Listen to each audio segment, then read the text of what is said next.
খেজুরের গাছ কেটে রস সংগ্রহ করার পূর্বে খেজুরের গাছের ডালগুলো কেটে সাইজ করাটা অত্যন্ত জরুরি। গাছের ডালগুলো এভাবে ছেঁটে পরবর্তীতে তা রস পাড়ার জন্য উপযোগী করে তৈরি করা হয়।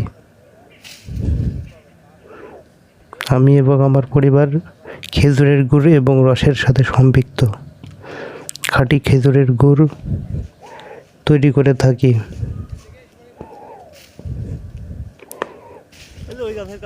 ভিডিও চিত্রতে যা দেখতে পাচ্ছেন এটা খেজুরের গাছ থেকে রস বের করার প্রথম ধাপ।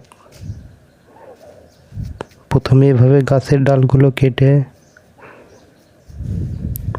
পরিষ্কার করা হয়, পরবর্তীতে দ্বিতীয় ধাপে আবার পরিষ্কার করা হয়, তারপরে রস বের করার উপযোগী তৈরি করা হয়।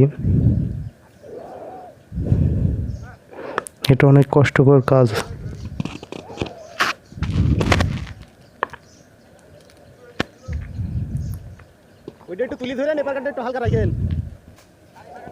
শীতে খেজুরের খাঁটি গুড় পেতে চাইলে আমাকে জানাবেন। এগুলো খেজুরের ডাল। এখানে আমার বাবা ডাল গুছাচ্ছে, আমিও ডাল গুছাচ্ছিলাম। তো বন্ধুরা, ভিডিওটি ভালো লাগলে অবশ্যই সাথে থাকবেন। সম্পূর্ণ ভিডিওটি দেখার জন্য আপনাদের সবাইকে ধন্যবাদ জানাই। আসসালামু আলাইকুম।